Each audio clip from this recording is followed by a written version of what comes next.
Hello guys, welcome to my channel. तो आज हम पढ़ेंगे आपके हिंदी की दूसरी पाठ्य पुस्तक भारत की खोज का दूसरा चैप्टर जो कि है तलाश।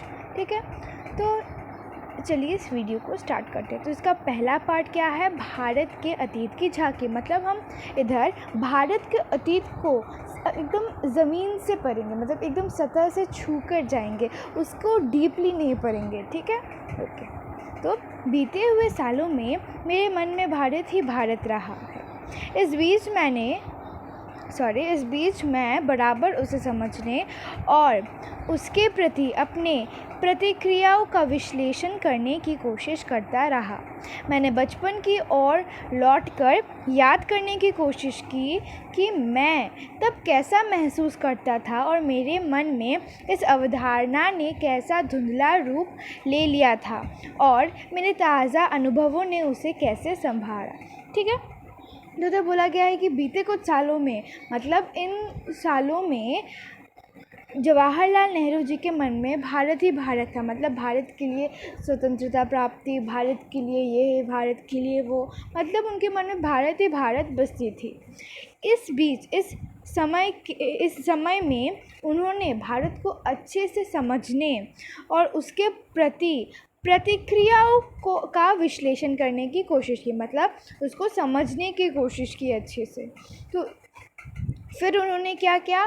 फिर उन्होंने अपने बचपन में लौटकर यह कोशिश की, मतलब ये जानने की कोशिश की कि जब वे छोटे थे तब वह भारत के बारे में कैसा सोचते थे। फिर जब वे छोटे थे तब भारत जो एक विषय है इसने कैसा रूप ले लिया था। मतलब बचपन में जवाहरलाल नेहरू को भारत कैसा महसूस होता था। फिर ये जो ताज़ा अनुभव है, ये जो भारत ही भारत वाला अनुभव है, उसने इसको कैसे संभाला, ये सब उन्होंने याद करने की कोशिश की।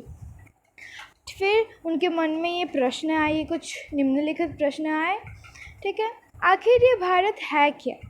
अतीत में यह किस विशेषता का प्रतिनिधित्व करता था? उसने अपनी प्राचीन शक्ति को कैसे खो दिया? क्या उसने इस शक्ति को पूरी तरह से खो दिया है? विशाल जनसंख्या का बसेरा होने के अलावा क्या आज उसके पास ऐसा कुछ बचा है जिसे जानदार कहा जा सके? आधुनिक विश्व के साथ उसका तालमेल किस रूप से बैठता है? तो ये 5 प्रश्न है। पहला प्रश्न है कि भारत क्या है, भारत है क्या आखिर में? फिर उसका अतीत में क्या विशेषता रही, मतलब ये किस रूप में स्पेशल विशेष रहा।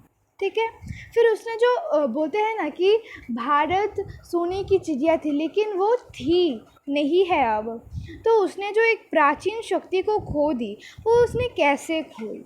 ठीक है, फिर बोला है कि क्या उसने उसकी पूरी प्राचीन शक्ति खो दी या कुछ बची भी है।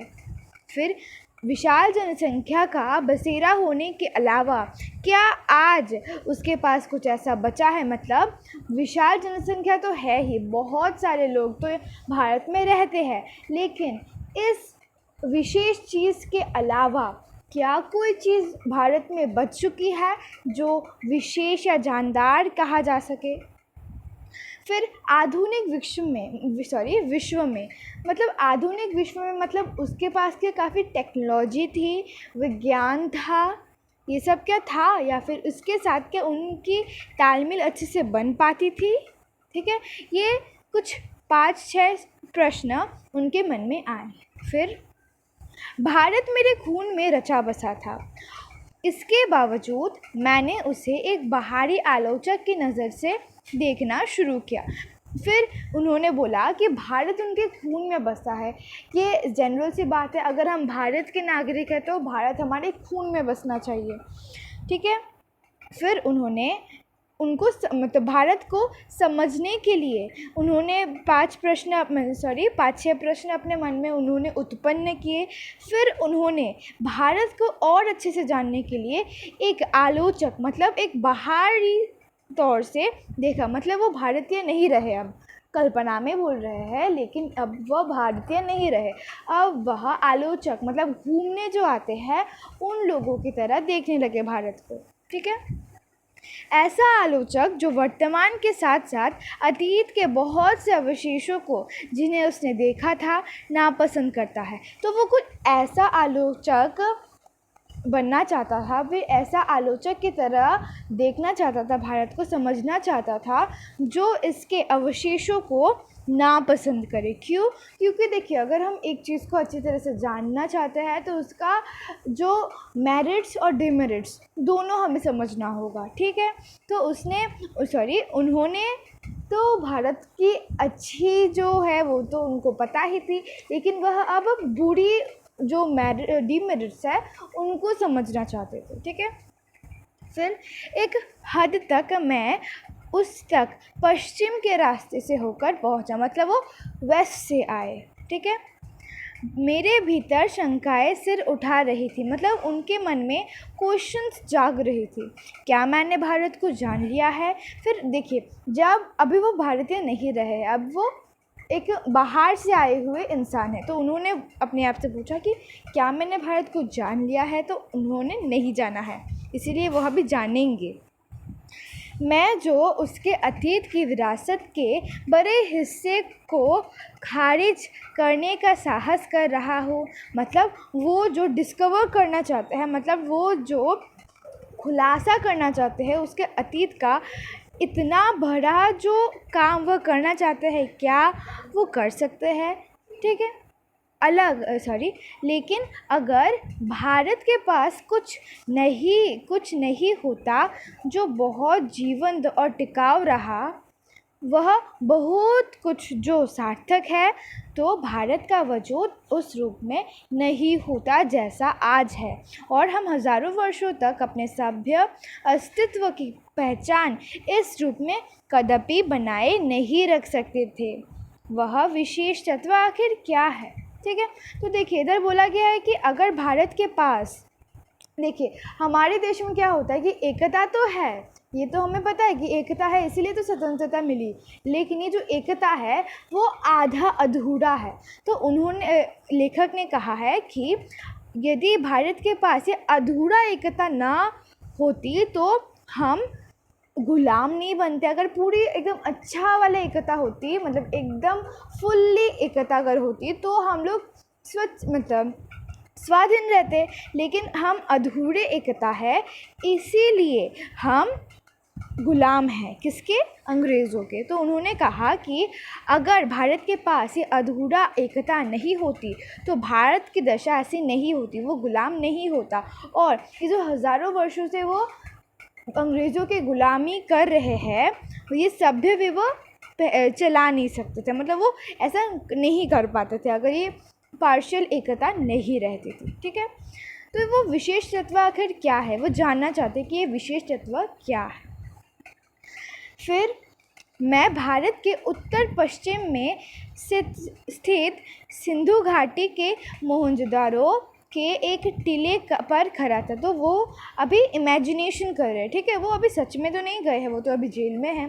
तो उन्होंने इमेजिन किया कि वह उत्तर पश्चिमी, मतलब नॉर्थ वेस्ट के सिंधु घाटी के मोहनजोदारो के एक टीले, मोहनजोदारो एक बहुत सिविलाइज्ड प्लेस है, तो उसके एक टीले मतलब एक ऊंचा सा पहाड़ जैसा जगह, उसमें वो खड़े हैं। फिर मेरे चारों तरफ उस प्राचीन नगर के घर और गलियां बिखरी थी जिसका समय 5 वर्ष पहले बताया जाता है। मतलब वो ऊपर टीले में खड़े हैं, तो उनके चारों ओर, उन्होंने नीचे जब देखा तब चारों ओर घर गलियां ये सब से वह एकदम बिखरी पड़ी थी उनके लिए। और ये सब चीज़ें हैं, मतलब घर, ये जो सिविलाइज्ड प्लेस है, ये 5 वर्ष पुरानी है, 5,000 वर्ष पुरानी है, ठीक है। साथ ही यह भी कहा जाता है कि वहाँ एक प्राचीन और पूर्णतः विकसित सभ्यता थी, मतलब इसकी जो संस्कृति है बहुत प्राचीन है, और पूर्णतः विकसित मतलब सिविलाइज्ड संस्कृति उसकी थी। इसके सियासी रूप से टिके रहने का कारण है इसका ठेठ भारतीयपन, और यही आधुनिक भारतीय सभ्यता का आधार है। मतलब इसके जो इतने वर्षों तक सिविलाइज्ड और एकदम अच्छे से डेवलप्ड रहने का कारण क्या था, वो था भारतीयपन। मतलब भारतीयपन मतलब भारत का संस्कृति, भारत के लोगों जैसा स्वभाव, भारत के लिए एकता, भारत भारत भारत, भारतीयपन। ठीक है। और ये जो इनकी जो सभ्यता थी, ये भारत की आधुनिक सभ्यता का आधार थी। ठीक है। यह विचार आश्चर्यचकित कर देता है कि कोई संस्कृति या सभ्यता इस प्रकार 5-6 हज़ार वर्ष या उससे भी कुछ अधिक समय तक निरंतर बनी रहे, वह भी बराबर परिवर्तनशील और विकासमानशील। ठीक है। तो इधर बोल रहा है कि देखिए, ये बहुत आश्चर्य, एकदम सरप्राइज्ड वाली चीज़ होती है, क्योंकि एक जगह की जो संस्कृति या सभ्यता है ये 5-6 हज़ार वर्ष पुरानी है, लेकिन यह अभी तक निरंतर बनी हुई है, मतलब ये टूटी नहीं है। ठीक है। और इधर बराबर परिवर्तन, डेवलपमेंट भी हो रहा है। ठीक है। सब कुछ अच्छे से चल रहा है और इसकी जो सांस्कृतिक सभ्यता है ये 5-6 हज़ार वर्षों से भी अधिक पुरानी है। मतलब ये बहुत सरप्राइज्ड फैक्ट है, राइट। तो ये कवि के लिए बहुत आश्चर्यचकित चीज़ होती है। फिर फ्रांस, मिस्र, ग्रीस, चीन, अरब, मध्य एशिया और भूमध्य सागर के लोगों से उनका बराबर निकट संपर्क रहा। तो ये जो फ्रांस है, मिस्र है, ग्रीस है, चीन है, अरब है, मध्य एशिया मतलब मिडिल एशिया, और भूमध्य सागर मतलब मेडिटेरियन रीजन वाले, मेडिटेरियन सी के लोगों। ठीक है। तो उनसे बराबर इसकी संपर्क होती है, मतलब वो बाहर के लोग इधर घूमने भी आते हैं। यद्यपि भारत ने उन्हें प्रभावित किया और स्वयं भी उनसे प्रभावित हुए, फिर भी उसका सांस्कृतिक आधार इतना मजबूत था कि वह हिला भी नहीं। तो देखिए, बाहरी लोगों से के साथ कांटेक्ट होने के बाद वह चेंज हो सकता था, उसकी संस्कृति चेंज हो सकती थी, लेकिन वो इतना मजबूत था कि वह हिला तक नहीं। इस मजबूती का रहस्य क्या है, ये उनके जवाहरलाल नेहरू जी के मन में ये प्रश्न आया। तो इसका उत्तर क्या होगा? भारतीयपन, ठेठ भारतीयपन। ठीक है। मैंने भारत का इतिहास और उसके विशाल प्राचीन साहित्य के कुछ अंशों को पढ़ा। मतलब उन्होंने बहुत से भारत की किताबें पढ़ी, भारत के विशेष मतलब भारत विषय के बारे में बहुत सी किताबें पढ़ी। मुझ पर विचारों की तेजस्वी भाषा की स्पष्टता और उसके पीछे सक्रिय मस्तिष्क की समृद्धि ने गहरा प्रभाव डाला। तो उन्होंने कहा कि जितनी बुक्स उन्होंने पढ़ी, जितनी किताबें उन्होंने पढ़ी, उस बुक्स ने उनके विचारों मतलब उन पर विचारों की तेजस्वी मतलब इतने अच्छे अच्छे विचार थे। फिर भाषा की स्पष्टता, इतनी स्पष्ट भाषा थी, इतनी साफ भाषा थी। और इसके पीछे जो इन्होंने लिखा, मतलब इसके पीछे जो बुद्धिमान लोगों ने लिखा है, सक्रिय मस्तिष्क मतलब सक्रिय मस्तिष्क मतलब बुद्धिमान मस्तिष्क मतलब दिमाग के ने लिखा है, ये सब चीज़ें जवाहरलाल नेहरू जी के ऊपर गहरा प्रभाव डालती है। ठीक है।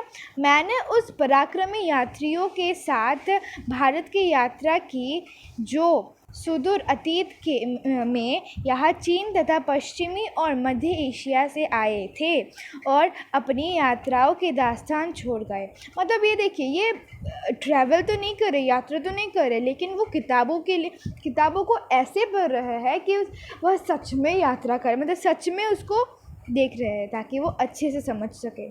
तो उन्होंने बोला है कि उन्होंने यात्रियों के बारे में मतलब यात्रियों के यात्रा के बारे में पढ़ा है, जो कहाँ से थे, जो वेस्ट से थे, फिर मिडिल एशिया से थे, चीन से थे। ठीक है। और उन्होंने अपनी दास्तान छोड़ दी, मतलब उन्होंने अपनी यात्रा के भाव को लिपि में लिखकर छोड़ गए। ठीक है। मैं पूर्वी एशिया, अंगकोर, बुरुबुदुर और बहुत सी जगहों में भारत की उपलब्धियों के बारे में सोचने लगा। मतलब जो बुक्स यात्रियों के द्वारा लिखी गई थी, उनमें ये निम्नलिखित जगहें थी जो भारत में उपलब्ध थी। मतलब भारत की जगहों, क्योंकि यात्रियों ने बहुत सी जगह यात्रा किए होंगे, तो उन्होंने भारत की बहुत से स्थानों के बारे में भी लिखा था। मैं उस हिमालय पर घूमता रहा जिसका पुराना मिथकों और दंतकों के साथ निकट संबंध है, और जिसने हमारे विचारों और साहित्य को बहुत दूर से प्रभावित किया है। मतलब उन्होंने फिर हिमालय के बारे में पढ़ा, ठीक है, जिसका पौराणिक कथाएं और दंतकों के साथ बहुत संबंध मिलता है। मतलब देखिए, जो एक अभी का जो कुछ चीज़ है वह कैसे बनी, तो वो दंतकों से बनी, ठीक है। ये सब चीज़ें दंतकों से, दंतक कथाएं पढ़ने से ही होती है।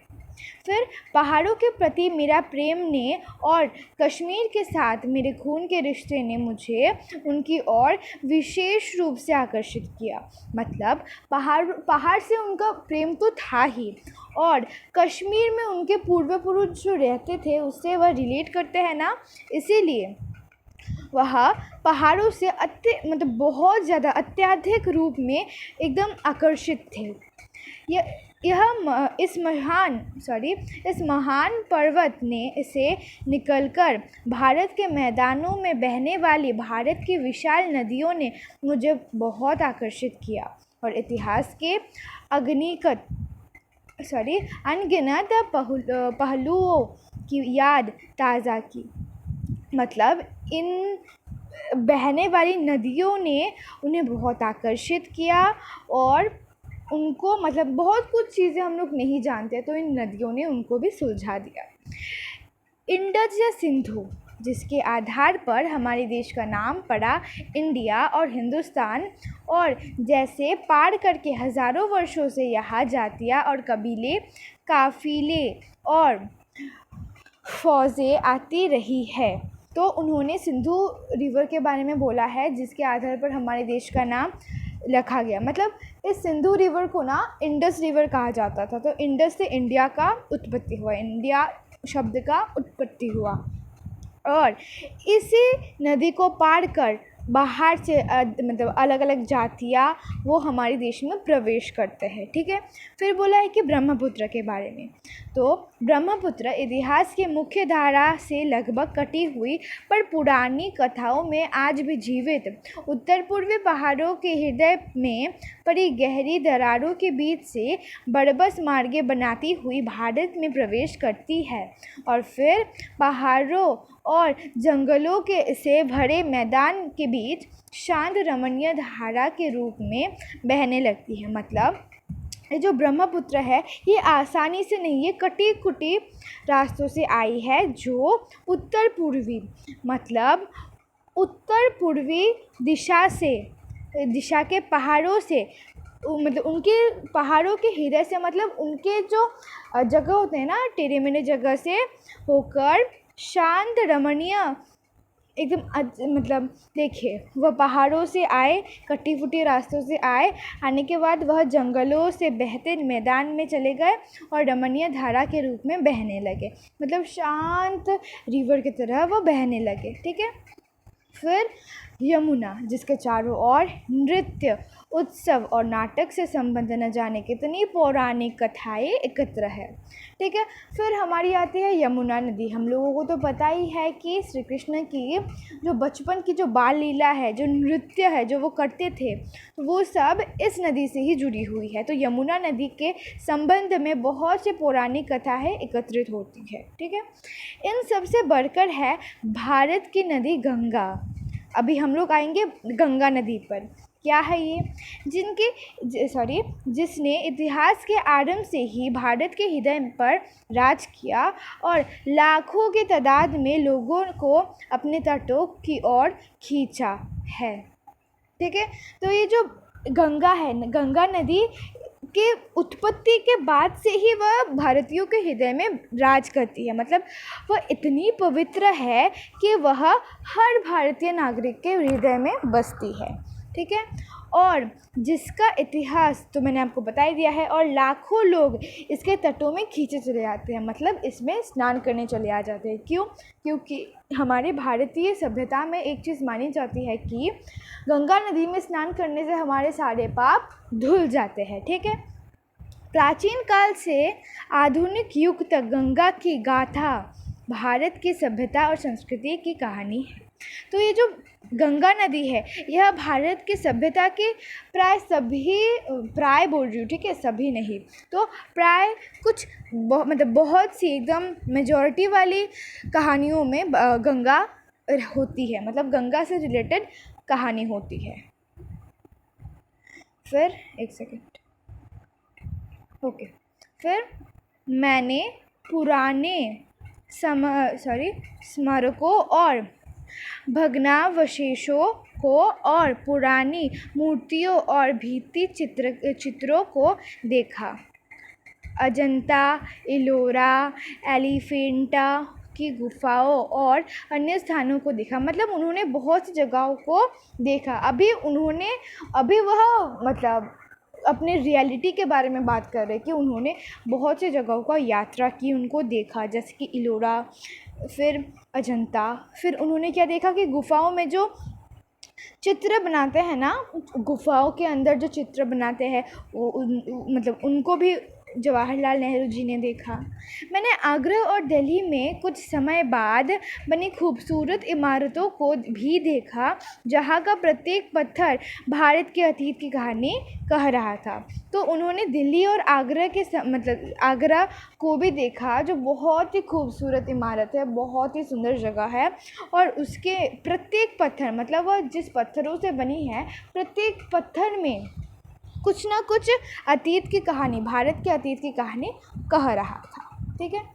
मैं अपने शहर इलाहाबाद में या फिर हरिद्वार में महान स्नान पूर्व कुंभ के मेले में जाता हूँ और देखता हूँ कि वहाँ अब भी सैकड़ों और हज़ारों की तादाद में लोग आते हैं, वैसे ही जैसे हज़ारों वर्ष से उनके पुरखों गंगा स्नान के लिए भारत के सभी कोनों से आते थे। तो उन्होंने कहा कि उनका जो शहर है इलाहाबाद या फिर हरिद्वार की बात की जाए, तो उधर जो हमारा जो कुंभ मेला लगता है, सालों से ये लगता है, ठीक है, तो वो जाते हैं और देखते हैं कि क्या अब भी सैकड़ों लोग और उनको मतलब कुंभ मेले में आते हैं। तो उन्होंने देखा, हाँ, अभी भी कुंभ मेले में बहुत से लोग आते हैं, वैसे ही जैसे हज़ारों वर्ष पहले उनके पूर्व पुरुष या पुरखे गंगा स्नान करने आती थी, क्योंकि गंगा शुद्ध मानी जाती है। ठीक है।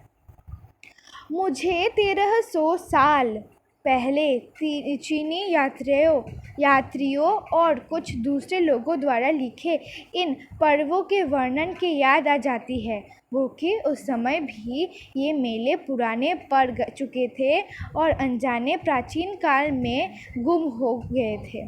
तो बोला है कि ये जो 1300 साल पुरानी जो चीनी यात्रा थी, मतलब 1300 साल पहले जो चीन के यात्रियाँ भारत में आए थे कुंभ मेले में, तो उन्होंने उनके बारे में लिखा था, लेकिन वह मिडिल में खो चुकी थी। ठीक है, मतलब गुम हो चुकी थी।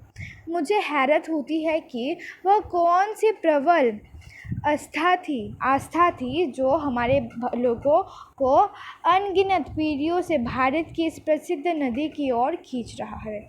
तो अभी बोला है कि वह एकदम आश्चर्य है कि ऐसी कौन सी चीज़ है जो सभी लोगों को गंगा नदी की ओर खींचता रहा। मेरे अध्ययन की पृष्ठभूमि के साथ इन यात्राओं और दौड़ों ने मिलकर मुझे अतीत में देखने की अंतर्दृष्टि दी। ठीक है, तो मतलब वो बोल रहे हैं कि उन्होंने जो अध्ययन किया है इन सभी यात्राओं के साथ, सभी ने मिलकर सभी ने मुझे अतीत में देखने की अंतर्दृष्टि दी। मतलब इन सभी चीज़ों ने उन्हें दबाव में डाला कि वह अतीत को देखे। ठीक है। मेरे मन में भारत की जो तस्वीर थी उसमें धीरे धीरे सच्चाई का बोध घर करने लगा। मतलब देखिए, अगर किसी चीज़ को हम पढ़ते हैं तो और अच्छे से समझ में आती, तो ऐसा ही जवाहरलाल नेहरू जी के साथ भी हुआ। मेरे पूर्वजों की भूमि में ऐसे जीते जागते लोग आबाद हो गए जो हंसते रोते थे, प्यार करते थे और पीड़ा भोगते थे। इन्हीं लोगों में भी थे जिन्हें ज़िंदगी की जानकारी और समझ थी। मतलब उन्होंने बहुत से ऐसे लोगों के बारे में पढ़ा था जो हंसते थे, प्यार करते थे, फिर पीड़ा भी सहते थे, और कुछ ऐसे लोगों के बारे में भी पढ़ा जो ज़िंदगी को अच्छे से जीना जानते थे। ठीक है।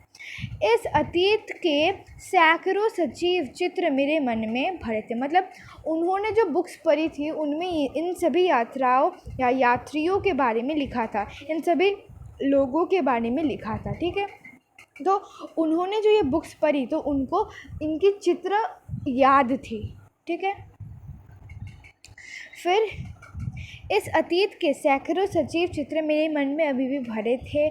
जब भी किसी जगह जाता था उस विशेष स्थान से संबंध चित्र तत्काल मेरे मन में सामने आ खड़ा होता था। मतलब अब समझिए, हम किसी जगह के बारे में पढ़ रहे, जैसे कि हरिद्वार के बारे में हम लोग पढ़ रहे हैं, हम लोगों ने चित्र भी देखा, लेकिन अगर हम लोगों ने अच्छे से पढ़ा होगा तभी हमें उसके बारे में याद आएगा, उस चित्र के बारे में याद आएगा जो हमने हरिद्वार टॉपिक के ऊपर पढ़ा था जब हम हरिद्वार गए थे। मतलब मैंने हरिद्वार के बारे में पढ़ा, अभी मैं हरिद्वार गया और उस जो पढ़ा वह सब मुझे याद आ गया, क्योंकि मैंने वह अच्छे से पढ़ा था। मतलब जवाहरलाल जी बहुत अच्छे से किताबें पढ़ते थे, मतलब सब कुछ समझते थे, मतलब वो एकदम रियलिटी में महसूस करते थे वो सब चीज़। बनारस के पास सारनाथ में मैंने बुद्ध को उनका पहला उपदेश देते हुए लगभग साफ देखा था। मतलब वो इतने लाखों सालों का फासला है ना बुद्ध और कब ये जवाहरलाल नेहरू जी थे, तो उन्होंने पढ़ा था, तो उन्होंने ऐसे पढ़ा कि वह रियलिटी में जाकर उनको लगा, मतलब ये रियल में हो रहा है ऐसा प्रतीत हुआ। ठीक है। तो उन्होंने देखा, मतलब उन्होंने पढ़ा कि जो वो पहला उपदेश दे रहे हैं, उन्होंने जवाहरलाल नेहरू जी ने ऐसे पढ़ा जैसे कि वह सच में उनके सामने उनको उपदेश दे रहे हैं। ठीक है। 2500 वर्ष का फासला तय करके उनकी कुछ अभिलिखित शब्द जैसे दूर से आती प्रतिध्वनि की तरह मुझे सुनाई पड़े। मतलब उन्होंने ऐसे पढ़ा जैसे कि सच में वो अभी सुन रहे हैं। अशोक के पाषाण स्तंभ जैसे अपने शिलालेख के माध्यम से मुझे एक ऐसे आदमी के बारे में बताते थे जो खुद एक सम्राट होकर भी किसी अन्य राजा और सम्राट से महान था। ठीक है। तो अभी वह एक अशोक के पाषाण, मतलब राजा अशोक जब थे उनके तो बहुत सारे पाषाण स्तंभ थे, तो उनमें से एक शिलालेख, मतलब स्टोन में जो लिखते हैं वो शिलालेख के माध्यम से उनको एक आदमी के बारे में पता चला जो एक सम्राट या राजा थे, और वो एक राजा से भी बहुत महान थे। फतेहपुर सिकरी में अपने साम्राज्य को भुलाकर बैठा अकबर विभिन्न मतों में के विद्वानों के से संवाद और वाद विवाद कर रहा था। वह जिज्ञासु भाव से मनुष्य की शाश्वत समस्या का हल तलाश कर रहा था। मतलब फिर उन्होंने कहा